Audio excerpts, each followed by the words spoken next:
함께 말씀 보겠습니다. 전도서 7장 20절 말씀입니다. 전도서 7장 20절 말씀 우리 함께 읽겠습니다. 선을 행하고 전혀 죄를 범하지 아니하는 의인은 세상에 없기 때문이로다. 아멘. 전도서 기자가 인생에 대한 바른 이해를 이렇게 짤막한 말씀 좀 소개를 하고 있습니다. 선을 행하고 전혀 죄를 범하지 않는 의인은 세상에 없다. 관련해서 하이데베르그 요리문답 114문답 함께 생각해 보도록 하겠습니다. 문답 먼저 같이 한번 읽어보면요. 질문: 그런데 하나님께 돌아온 사람이 이 계명들을 완전히 지킬 수 있습니까? 답: 아닙니다. 가장 거룩한 사람이라도 이 세상에 살 동안에는 이러한 순종을 겨우 시작했을 뿐입니다. 그러나 그들은 굳은 결심으로 하나님의 일부 계명만이 아니라 모든 계명에 따라 살기 시작합니다. 우리 앞서 이제 감사의 구원의 은혜에 감사하는 모습을 그의 법을 따라서 그를 존중하는 삶을 살아가는 것에 대해서 쭉 살펴보면서요, 구체적으로 그의 법을 따라 살아가는 모습의 10계명을 우리 함께 살펴봤었습니다. 그러면 10계명을 주셨는데 하나님 말씀을 10계명뿐만 아니고 여러 계명을 주셨는데 근데 그러면 그거 다 따라 살 수 있습니까? 라고 할 때 그렇지 못하다라는 것. 사실은 인생의 삶에서 간신히 결심하고 그것을 따라 시작하는 모습이지 사실 그것을 성취한다라고 그것을 다 지켜낸다라는 그런 자리에 있을 수 있는 사람은 아무도 없다라는 것, 성경 가르치는 바를 간단히 요약하고 소개하고 있는 문답인데요. 관련해 조금 더 생각을 해보면요, 사실 하나님 말씀 다 소중합니다.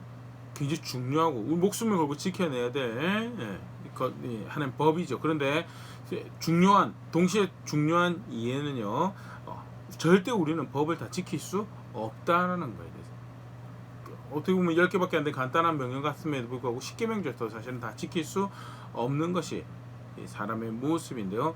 근데 흥미로운 것은 법을 주신 하나님이 누구보다도 이 사실을 잘 알고 계셨던 분이고요. 그리고 실제로 그러한 정황들을 성경에서 이렇게 찾아볼 수 있는데요. 법을 주실 때 이미 사실은 법을 다 지키지 못할 것을 알고 계셨고요. 그래서 무엇을 함께 해주셨는가? 속죄의식을 가르치셨다. 속죄의식을 가르치셨다라는 사실 자체가 무엇을 의미하는가? 하나님은 법을 주시는데 이들이 다 법을 지키지 못할 것에서, 그래서 죄를 대속하는 그런 제도가 그들에게 필요하고 그것이 없으면 이들이 다 죽어야 되는 것에 대해서 알고 계셨다라는, 레위기 4장 같은 경우보다 속죄제에 대해 소개를 하고 있는데요. 구체적으로 사실은 이 대상들도 나눠서 이야기를 말씀하십니다. 레위기 4장 2절 3절 이스라엘 자손에게 말하여 이르라. 누구든지 여호와의 계명 중 하나라도 그릇 범하였으되 만일 기름 부음 받은 제사장이 범죄하여 백성의 허물이 되었으면 그가 범죄한 죄로 말미암아 흠없는 수송아지로 속죄제물을 삼아 여호와께 드릴지니 부지 중에 제사장이 범죄하는 경우 분명히 발생하게 될 것이다. 그가 의도하지 않는데도 불구하고 죄를 짓는 상황이 발생할 것이다 라는 것을 말씀하시고, 그가 죄를 그렇게 지었을 때 이러한 규례를 통해서 그를 속죄하여라 라고 말씀하신 것이 성경 속에, 레위기면요, 법을 주시는 그런 상황에서 동시에 이야기하고 계신 것이, 근데 범죄할 거다, 어기게 될 거다, 그거 다 안 지킬 거다는 제사장만 그러니까 족장들 같은 경우, 레위기 4장 22절 만일 족장이 그의 하나님 여호와의 계명 중 하나라도 부지 중에 범하여 허물이 있었는데, 부지 중에 죄를 범하는, 그래도 신뢰받을 만한 사람 리더로 뽑아 세웠는데 그래도 범죄하게 될 것이다. 평민들도 마찬가지죠. 레위기 4장 27절 만일 평민의 한 사람이 여호와의 계명 중 하나라도 부지 중에 범하여 허물이 있었는데, 그러고 나서 속죄할 제사에 대해서 가르치죠. 법 주실 때 이미 법을 다 지키지 못할 것을 분명히 알고 계셨다. 심지어는요, 의도하지 않았는데도 불구하고 살인을 하게 되는 그런, 살인 굉장히 심각한, 구체적으로 명시된 심각한 범죄죠. 그런 일이 발생할 거에 대해서 민수기 35장 11절 너희를 위하여 성읍을 도피성으로 정하여 부지 중에 살인한 자 그리로 피하게 하라. 부지 중에 살인한 일이 발생, 의도하지 않았기 때문에 그 일에 대해서 내가, 그 죄는 분명히 죄인데 정상 참작하에서 이런 제도로 또 다른 무고한 피가 흘러지지 않도록 내가 제도를 만들게 주신 제도가 도피성이죠. 완전 속죄까지는 아니더라도요, 그럼에도 불구하고 부지중이었기 때문에 고의성이 없기 때문에 거기에 대해 정상 참작하는 하나님의 이해가 담겨 있는 제도고요. 분명한 것은 그렇게 죄를 범할 것 하나님께서 알고 계셨고 그래서 이런 제도까지 동시에 가르치시고 허락하셨다는 거예요. 반대로 고의로 죄를 범하는 경우 민수기 15장 30절 31절 본토인이든지 타국인이든지 고의로 무엇을 범하면 누구나 여호와를 비방하는 자이니 그의 백성 중에서 끊어질 것이라. 그런 사람은 여호와의 말씀을 멸시하고 그의 명령을 파괴하였은지 그의 제약이 자기에게 돌아가서 온전히 끊어지리라.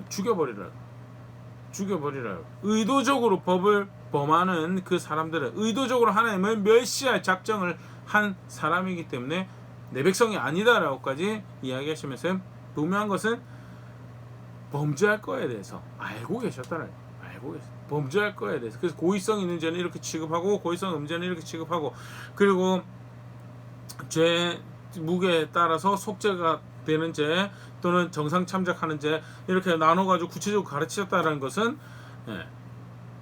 법을 다 지키지 못할 것을 누구보다 법 주신 분이 잘 알고 계셨다는 심지어는 이런 말씀도 등장합니다.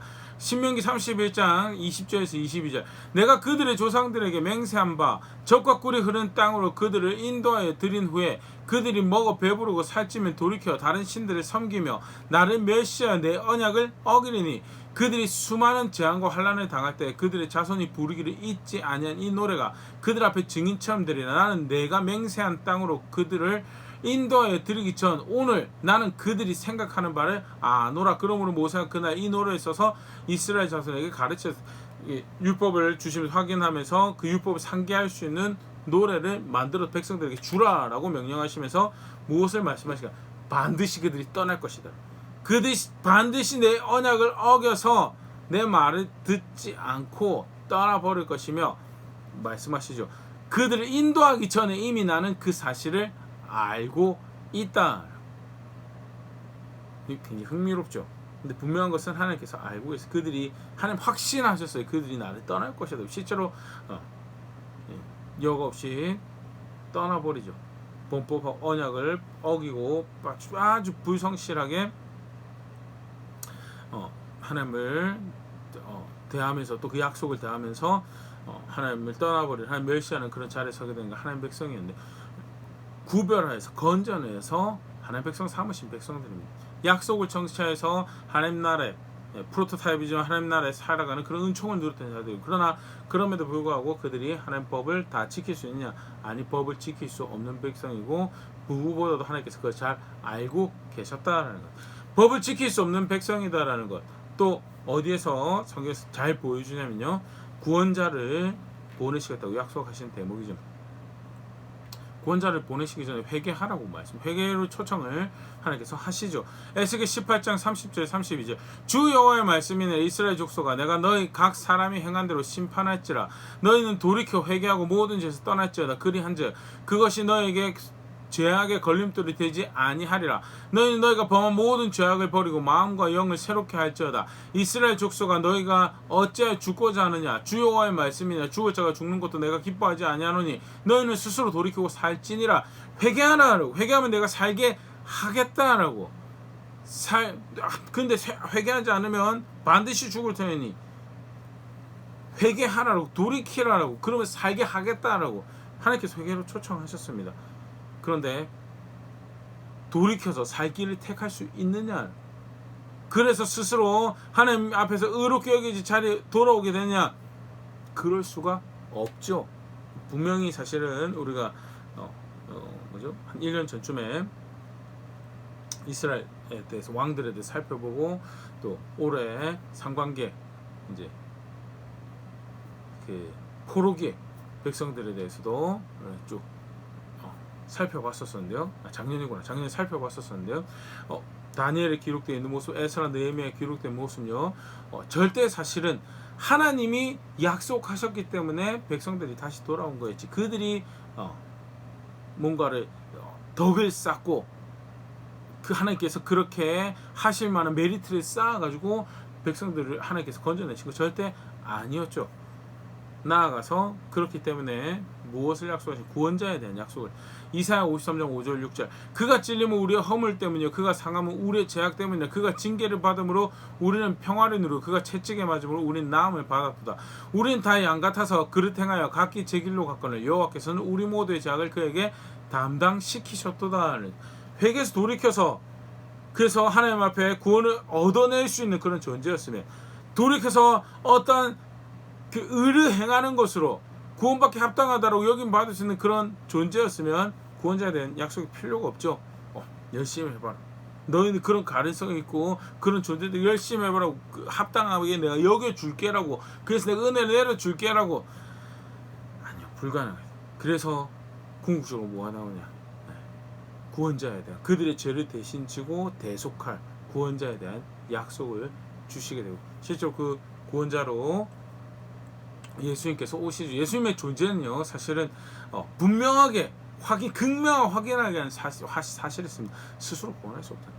다르게 표현하면 스스로 법을 다 지켜서 의롭다 여김 받을 만한 존재가 절대 될 수 없다. 그래서 그 구원자가 필요했고 하나님께서 하나님의 아들을 그렇게 보내서 우리의 구원을 이루셨다라는 거. 그러면 예수님 오시고 나는 예수님 믿었으면 그럼 좀 다른 거 아닙니까? 특별히 내주하신 성령님 계시고 성령께서 우리 가운데 열정도 주시고 감동 주시고 인도도 하시는데, 그러면 좀 다른 역사를 펼쳐갈 수 있는, 그래서 예수님께서 말씀을 주시고 그렇게 하나님, 예수님 말씀 따라 하나님 사랑할 수 있도록 그렇게 하신 거 아니겠습니까? 라고. 아니요. 거룩함을 덧입은 거지. 의로움을 덧입은 거지. 우리가 의로운 자가 된 것은, 우리의 성정이 의로운 자가 된 것은 아니고요. 성령께서 역사하시지만 여전히 내면에는 익숙한 죄의 목소리가 싸우는 것이 사실 우리의 상태죠. 로마서 7장 21절 23절 바울의 고백입니다. 그러므로 내가 한 법을 깨달았노니 곧 선을 행하기 원하는 나에게 악이 함께 있는 것이로다.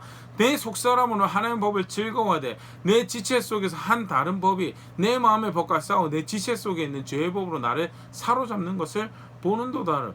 한간에는 내주하시는 성령이 계시면 거룩한 길로만 걸을 거라고 생각했던, 그렇게 기대했던 그런 이해가 있었죠. 근데 실제로 교회 역사는 그거를 틀린 예고요.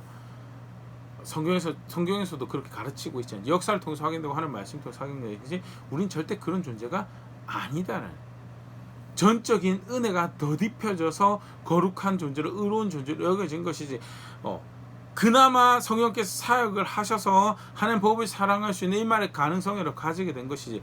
하이델베르크 본문에 그렇게, 요른문에 그렇게 표현하죠. 결심할 수 있다고, 시작할 수 있다고. 시작할 수 있죠. 하나님의 은혜로 시작할 수 있죠. 하나님의 은혜로 결심할 수 있어요. 그런데 그렇다고 해서 그 선을 다 계명을 다 지켜서 이룰 수 있는가?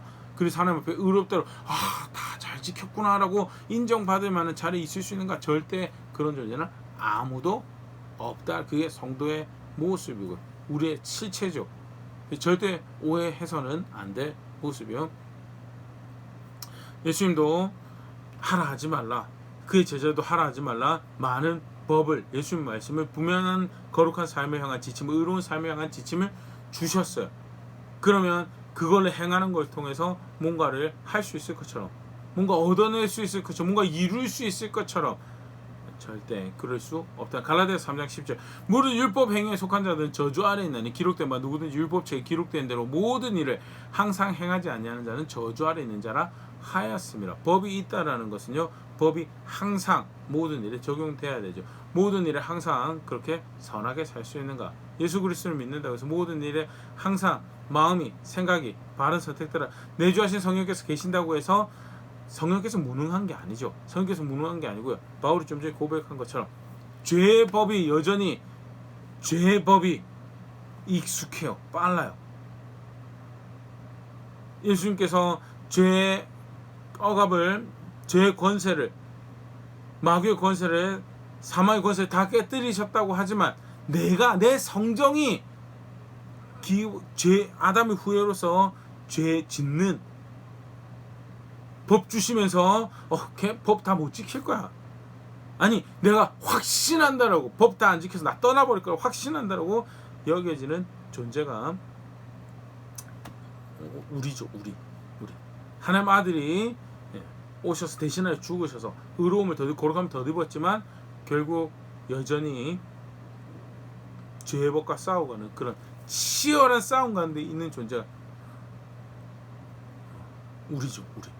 그래서 모든 일에 항상 의를 행할 수 없어서 마치 다 지켜서 뭔가 이룩해낼 것처럼 그렇게 생각해서는 절대 안 된다는 거.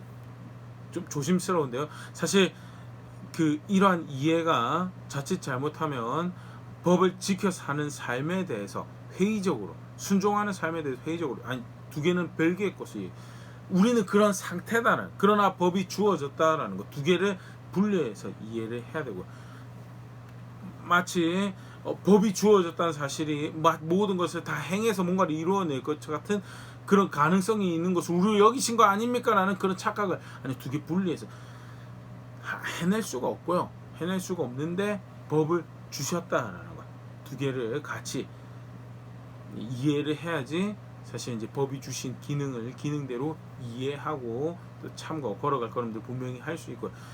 마지막으로 우리가 볼 이게 인정해야 될 분명히 인정해야 될 사실입니다. 절대 우리는 법 다 잘 지키지 못합니다. 성경에서 순종을 강조하고 그렇기 때문에 우리가 말씀을 볼 때 순종해야 됨에 대해서 책임감과 부담감과 의무감을 가진 건 굉장히 중요해요. 왜냐하면 그렇게 가르치셨으니까요. 그럼에도 불구하고 순종을 강조하고 하나님 법 따라 사는 것이 중요하고 그게 거룩한 거 의로운 거고 그 맞다니 걸어갈 바엔 강조되는 것만큼 우리가 인정해야 될 사실은요. 우린 다 못 지킨다는 거. 우린 다 못 지키네. 근데 그 인정해야 될 사실을 인정하지 않으면 어떤 결과가 만들어나는가? 어떤 결과가 나오는데 대표적으로 볼 수 있는 게 바리새인들의 모습이죠. 마태복음 23장 23절 화이스진자 왜 이 시간을 석유한 데가 바리새인들이여 너희가 박하와 회양과 근처의 11조는 들이되 율법에 더 중한 바 정의와 긍휼과 믿음 버렸도다. 그러나 이것도 행하고 저것도 버리지 말아야 할지니라. 어떤 바리새인들 어떤 그게 있었냐면 자신들이 행하는 거는 그 자신들이 중요하게 생각해서 따르는 거는 박하와 회양과 근처의 11조도 해요. 그러니까 사소하게 보이는 것도 해요. 그런데 자기가 안 하는 관심 없는 것 또는 자기 마음이 없는 것들 더 중요한 바 정의와 긍휼과 믿음 버렸다. 그거는 어떻게 버려버려요. 그러면서 괜찮은 척 마태복음 24장 27절 화이스 진저 외식하는 서기관들과 바리새인들이여 회칠한 무덤 같으니 겉으로는 아름답게 보이나 그 안에는 죽은 사람의 뼈와 모든 더러운 것이 가득하도다라면서 법 이제 그거 가지고 자부심 가지고 내가 이 법을 지켰습니다라는 그런 자세를 가지는 것 법을 따를 수 있는 것에 감사하고 법을 따를 수 있는 것이 하나님 말씀 그렇게 존중할 수 있는 것이 내게 확신이 되고 그럼 그거는 나쁜 게 아닙니다. 그런데 분명 또 우리가 경각심 가져야 될 모습이요. 자칫 그게 그 법을 지킨 자기 자신에 대한 확신으로 자기 그 법을 지키고 살아가고 있는 어떤 그 자기 자신에 대한 자신감으로 표출이 된다면요. 이제 바리새인의 자리에 가는 거죠. 그래서 나는 이렇게 하는데 너는 왜 그렇게 못하니? 그러면 이제 큰일 납니다. 자칫 잘못하면 다 못 지키는데 지키고 있는 몇 가지 가지고 회칠한 무덤 만들면서 괜찮은 척 절대 모든 것을 항상 행하지 못해서 죄인으로 여겨지는 것이 여전히 갈등 가운데 조심스럽게 경각시켜지면서 영원 나라에 향해가는 여정 가운데 간신히 도움받아서 그 걸음, 그 방향 이어가고 있는데 괜찮은 척 그러면서 버려버리는 관심 없거나 눈 밖에 있는 말씀들을 버려버리는 그런 자리에 이르면요 그게 이제 좀 우리가 이야기했던 법을 주셨다는 사실과 다 지킬 수 없다는 사실을 두 가지 성경이 가르치고 있는데 마치 자칫 잘못 보면 두 개가 상충하는 거죠. 법을 주셨다는 거 다 지켜 행하라는 거 아닙니까? 순종을 강조하셨는데 그렇다면 우리가 다 지켜 행할 수 있습니다. 그런데 실장은 뭐요? 다 지켜 행할 수 없는 상태고 그렇기 때문에 못 지키는 거 어떻게 해요? 버려요.